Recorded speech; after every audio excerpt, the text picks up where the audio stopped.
Dear viewers, Amitabh বচ্চনের জন্মদিন উপলক্ষে প্রথম ভিডিওটা প্রচার করেছিলাম কয়েকদিন আগে, এবং সেখানে আপনাদের আমি বলেছিলাম অমিতাভ বচ্চনের এক জীবনের বড় অংশের আম, ঘটনাই এই ভিডিওতে উল্লেখ নাই। সেটা হচ্ছে যে অমিতাভ বচ্চনের জীবনের একটা বড় অংশ যার সাথে জুড়ে আছে, তিনি আর কেন, তিনি হচ্ছেন রেখা।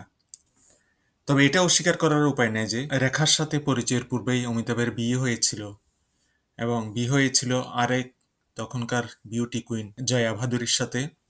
তখনকার বাঙালি নায়িকাদের মধ্যে জয়া ভাদুরী ছিলেন সবচেয়ে সুন্দরী, এবং তাকে বেঙ্গল বিউটি কুইন বলা হতো। তবে আরো মজার বিষয় হচ্ছে, রেখা বা জয়া নয়, অমিতাভের জীবনে প্রথম প্রেম এনেছিল অন্য কেউ, এবং তিনিও একজন বাঙালি ললনা। মায়া তার নাম। তিনি তখন ব্রিটিশ এয়ারওয়েজে চাকরি করতেন, এবং অমিতাভের সাথে দারুণ সম্পর্ক ছিল তার। একসাথে ঘুরেছেন, রাত কাটিয়েছেন, দিনের পর দিন, সপ্তাহর পর সপ্তাহ, মাসের পর মাসও বলতে পারেন। এবং অত্যন্ত জনপ্রিয় জুটি, রোমান্টিক জুটি ছিল এই দুজনের। মায়া এবং অমিতাভের প্রেম এতই তুঙ্গে উঠেছিল যে শেষ দিকে মায়া যেখানে সেখানে অমিতাভের সাথে ডেটিং করতে চাইতেন, ঘুরতে চাইতেন, এরকম সিরিয়াস হয়ে গেছিলেন। আগেই আপনাদের বলেছিলাম যে অমিতাভ তার ক্যারিয়ার শুরু করেছিলেন কলকাতায় একটা জাহাজ কোম্পানিতে তিনি কাজ করতেন। তখনই মায়ার সাথে অমিতাভের পরিচয়, প্রেম এবং অত্যন্ত ঘনিষ্ঠ সম্পর্ক। একসময় অমিতাভ সিনেমাতে অভিনয়ের সুযোগ খোঁজার জন্য মুম্বাইতে যান। সেখানে তিনি তার এক আঙ্কেলের বাসায় উঠে মায়া সেখানে গিয়েও পৌঁছেন অমিতাভের খোঁজে, এবং অমিতাভকে পেতে অত্যন্ত মরিয়া মায়া, এবং সবার সামনে ডেটিং করতে চাইতেন। এমনকি অমিতাভ তাকে নিষেধ করেছিল, এটা তার নিজস্ব অ্যাপার্টমেন্ট না, তার চাচার। সেটাও কিন্তু কেয়ার করে না মায়া। অমিতাভ তখন আরও একটা জিনিস ভয় করতেন, তার মাকে, তেজি বচ্চন। তেজি বচ্চন কিন্তু অমিতাভকে সবসময় অনেকটা চোখে চোখে রাখতেন, যদিও অনেক বড় হয়ে গেছিল, এবং কিন্তু তখনকার সমাজ একটু রক্ষণশীল ছিল বলে তার মা বাবার কথার বাইরে যেতেন না। বিশেষ করে তার মা এই ব্যাপারে খুবই সচেতন ছিলেন। অমিতাভের সবসময় একটা কনসার্ন ছিল, যদি মায়ার সম্পর্কটা তার মা জানতে পারে তাহলে সর্বনাশ হয়ে যাবে। এজন্য অমিতাভ তার এক বন্ধু, যার সাথে তিনি অভিনয় করেছিলেন সাত হিন্দুস্তানি ছবিতে, আনোয়ার আলী, তার শরণাপন্ন হন, এবং আনোয়ার আলীকে তিনি বলেন তার জীবন থেকে মায়াকে সরিয়ে দিতে বা দূরে দূরে সরিয়ে রাখতে।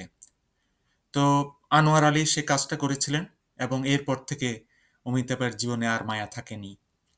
সেটা কিভাবে হয়েছিল সেটা এখনো জানি না। এমনকি মায়ার নামও কখনো আসে না যখন অমিতাভের কথাবার্তা হয়, তার বিভিন্ন জন্মবার্ষিকীতে লেখালেখি হয়, কখনো কেউ কিন্তু মায়ার কথা বলে না। কিন্তু অমিতাভের জীবনের প্রথম প্রেম, প্রথম নারী সান্নিধ্য, প্রথম রোমান্স মায়ের মাধ্যমে এসেছিল, এবং মায়া ছিল তার জীবনের প্রথম নারী। আগেই বলেছি যে রেখার আগে জয়া ভাদুরী এসেছিলেন অমিতাভের জীবনে। অমিতাভের সাথে জয়ার প্রথম দেখা হয়েছিল 1970 সালে পুনে ফিল্ম সিটিতে। তখন কিন্তু জয়া ভাদুরী স্টার, এবং তিনি খ্যাতির শীর্ষে। অমিতাভের সাথে ওইখানে যখন তার পরিচয় হয়, তাদের মধ্যে প্রাথমিক বন্ধুত্ব হয়, সম্পর্ক অত গাঢ় না হলেও। এরপরে তারা একটা ছবিতে অভিনয় করেন, এক নজর ছবির নাম, এবং এই ছবিতে তারা আরও ঘনিষ্ঠ হয়ে পড়েন। তাদের সম্পর্কটা অনেক ঘনিষ্ঠ হয়ে যায়, এবং সত্যিকারের প্রেমে পড়েন অমিতাভ বচ্চনের জয়া ভাদুরী, এবং তাকে ভালোবেসে ফেলেন। সেই থেকে শুরু। শোনা যায় অমিতাভ তখনও এমন একটা সুবিধে করতে পারেন নাই বলিউডে, এবং তিনি মাত্র কেরিয়ার শুরু করবেন এরকম অবস্থায়। জয়া ভাদুরী কয়েকজন পরিচালককে রিকোয়েস্ট করেছিলেন অমিতাভকে কাস্ট করার জন্য। অমিতাভ জাঞ্জির ছবিতে খুব ভালো করেন। এই ছবিটা বাণিজ্যিকভাবে খুবই সফল হয়েছিল, ঈর্ষণীয় সাফল্য এনে দিয়েছিল এই ছবিটা। অমিতাভের নাম তখন ছড়িয়ে পড়ে চারিদিকে, এবং এই আনন্দ, এই উৎসব তারা পালন করার জন্য পুরো টিম সিদ্ধান্ত নেয় তারা লন্ডন যাবেন।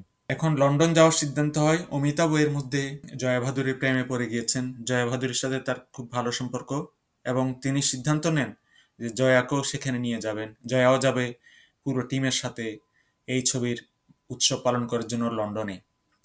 কিন্তু বাদ সেধে বসলেন অমিতাভ বচ্চনের বাবা হরিবংশ রায় বচ্চন। তিনি বললেন, এক শর্তে যেতে পারো, তার আগে জয়াকে তোমার বিয়ে করতে হবে।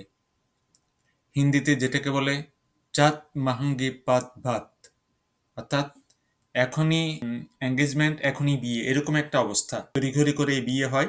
1973 সালের 3রা জুন তাদের মধ্যে বিয়ে হয়ে যায় লন্ডন যাওয়ার আগে, এবং তারা নতুন জীবন শুরু করেন ওই দিন থেকে। জয়া ভাদুরী হয়ে যান জয়া বচ্চন।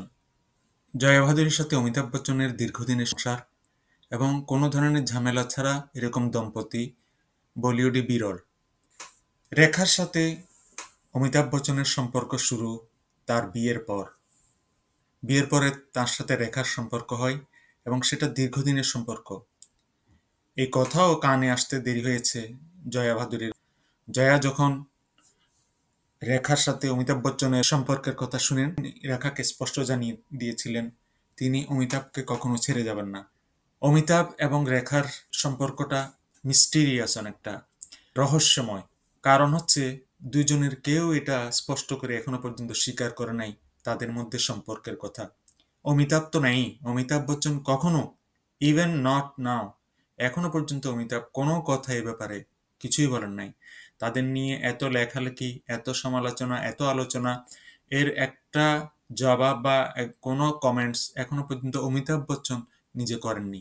রেখা এবং অমিতাভের প্রণয় এবং প্রেম শুরু হয় মূলত দু আনজানে ছবির শুটিং সেটে, যখন তাদের বিভিন্ন সময় তাদেরকে ঘনিষ্ঠ হইতে দেখা গেছে। 1976 সালে এই ছবিটা মুক্তি পায়। এর 3 বছর আগে অমিতাভের বিয়ে হয়েছিল এবং বিবাহিত হয়েও তিনি রেখার সাথে প্রেমে জড়ান এবং সেই প্রেম ধীরে ধীরে অনেক গভীর হতে থাকে।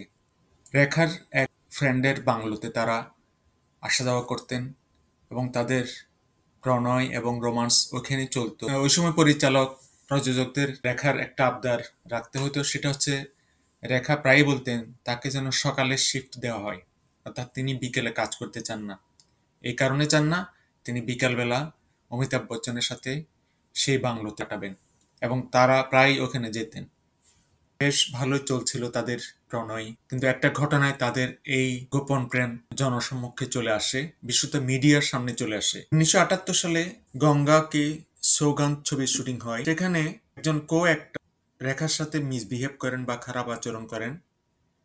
এটা জানার পরে অমিতাভ বচ্চন খুবই রেগে যান এবং তিনি তার টেম্পার হারিয়ে ফেলেন এবং ওই কো-অ্যাক্টরের সাথে বাজে ব্যবহার করেন এবং এই ঘটনা খুব দ্রুত বাইরে ছড়িয়ে পড়ে, বিশেষত মিডিয়া অ্যাটেনশন পায়।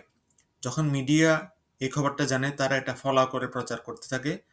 যদিও তখন রেখা এবং অমিতাভ দুজনেই এফআইআরটা অস্বীকার করেন যে তাদের মধ্যে কোনো এফআইআর নাই। প্রখ্যাত পরিচালক যশ চোপড়াও স্বীকার করেছেন যে হ্যাঁ, রেখা এবং অমিতাভ বচ্চনের সম্পর্ক ছিল এবং তারা একটা বাড়িতে সবসময় সময় কাটাতেন।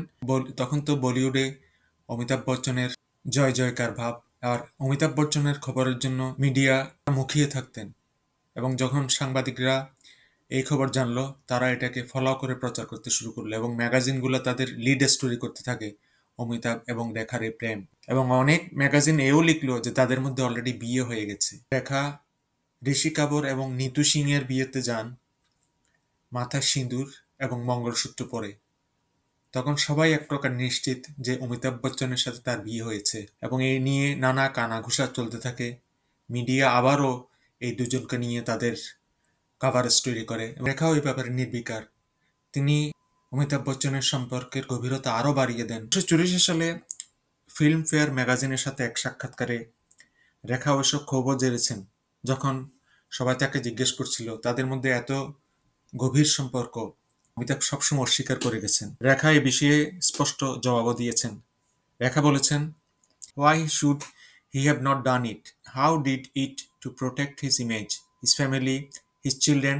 Why should the public know of my love for him or his love for me? I love him and he loves me. That's it. If he had reacted that way towards me in private, I would have been very disappointed. Mr. Bachchan is still old-fashioned. He does not want to hurt anybody. So why hurt his wife?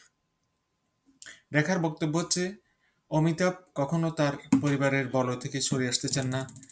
তিনি তার wife, তার পুত্র সন্তান, তার ফ্যামিলির বাইরে তিনি বেরোতে চান না এবং তাদেরকে তিনি হার্ট করতে চান না, তাদেরকে তিনি আঘাত করতে চান না। বিশেষ করে জয়া বচ্চন আঘাত পাক এমন কোনো কাজ তিনি করতে চান না।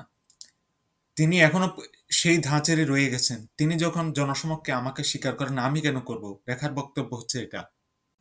এবং রেখা কিন্তু যখনই সুযোগ পেয়েছে বোল্ডলি কিন্তু সে এটা স্বীকার করেছে তার প্রেমের কথা। অমিতাভ, রেখা এবং জয়া ভাদুরীর তিনজনেরই কমন বন্ধু ছিলেন পরিচালক ইয়াশ চোপড়া। এই তিনজনকে নিয়ে ইয়াশ চোপড়া একটা ছবি করেছিলেন সিলসিলা। ছবি নিয়ে অনেক কাহিনী আছে। এখন রেখার সাথে অমিতাভের সম্পর্ক নিয়ে চারিদিকে তোলপাড়। নিশ্চয়ই ঘরেও তখন অশান্তি চলছিল জয়া বচ্চনের সাথে। এমন সময়ে ইয়াশ চোপড়া প্রস্তাব দিলেন এমন এক ছবি, ত্রিভুজ প্রেমের ছবি, যে ছবিতে বাস্তবের হিরো হিরোইন সিনেমাতে অভিনয় করবেন। সেটা কি করে সম্ভব? প্রথমে জয়া বচ্চন এই প্রপোজালটা ফিরিয়ে দিয়েছিলেন। তিনি এমন সিনেমা অভিনয় করবেন না বলেছিলেন এই দুজনের সাথে। তবে অমিতাভ বচ্চন তার বন্ধু ইয়াশ চোপড়াকে বলেছিলেন, তুমি যদি রাজি করাতে পারো এই দুই মহিলাকে, আই এম ওকে। পরে ইয়াশ চোপড়া আবারও গেলেন জয়া ভাদুরীর কাছে এবং বোঝালেন তাকে। তো রাজি না হয়ে শেষ দিকে এসে জয়া বচ্চন রাজি হলেন, এবং কী কারণে রাজি হলেন সেটাও তিনি বলেছেন মিডিয়াকে। তিনি সেই ছবির কাহিনী পছন্দ করেছেন। হয়তোবা ইয়াশ চোপড়ার সাথে সেরকম একটা আন্ডারস্ট্যান্ডিং তার হয়েছে। কাহিনীটা হচ্ছে নায়ক বিয়ের পরে আরেকজনের সাথে তার প্রেম হয় এবং সেই প্রেম খুবই গভীর হয়। এক পর্যায়ে তার স্ত্রীর সাথে তার ছাড়াছাড়ির পরিবেশ তৈরি হয়ে যায়, কিন্তু শেষ পর্যায়ে নায়ক ফিরে আসে তার স্ত্রীর কাছে। জয়া বচ্চনের কথা হচ্ছে, অমিতাভের জীবনে অন্য কেউ আসলেও সেটা সময়ের ব্যাপার মাত্র, কিন্তু এক সময় না এক সময় অমিতাভ জয়া বচ্চনের কাছে ফিরে আসে। এই তথ্যটাই মেনলি আমি জানিয়ে দিতে চাই, এবং এটা জানানোর জন্য মেনলি আমি ওই ছবিতে এই দুজনের সাথে অভিনয় করেছিলাম। এখানে বলে রাখি, সেই সিলসিলা ছবি আসলে অমিতাভ এবং রেখার জীবনের শেষ ছবি। তাদের এই জুটির এই প্রেম কাহিনীরও অনেকটা শেষ, কারণ এই ছবির পর থেকে রেখা এবং অমিতাভের প্রেমে চির ধরতে শুরু করে। কিন্তু রেখা ছিলেন অনড়। রেখাকে এরপরও দেখা যেত তিনি বিভিন্ন প্রোগ্রামে যেতেন মাথায় সিঁদুর পরে। এটা জানাতে তিনি কুণ্ঠাবোধ কখনোই করতেন না যে তিনি অমিতাভ বচ্চনের কেউ নন। একসময় রেখা খুবই তার ভবিষ্যৎ নিয়ে অধৈর্য হয়ে পড়েন, তার জীবন নিয়ে অধৈর্য হয়ে পড়েন। তিনি এটা শুনতে চান না তিনি অমিতাভ বচ্চনের জীবনে দ্বিতীয় কোনো মহিলা, তিনি তার স্ত্রী নন। এটা তিনি কোনোভাবে মেনেই নিতে পারেন না। এবং এখন ওনাকে রেখা প্রতিদিন সকালে সিঁদুর পরেন অমিতাভ বচ্চনকে কল্পনা করে।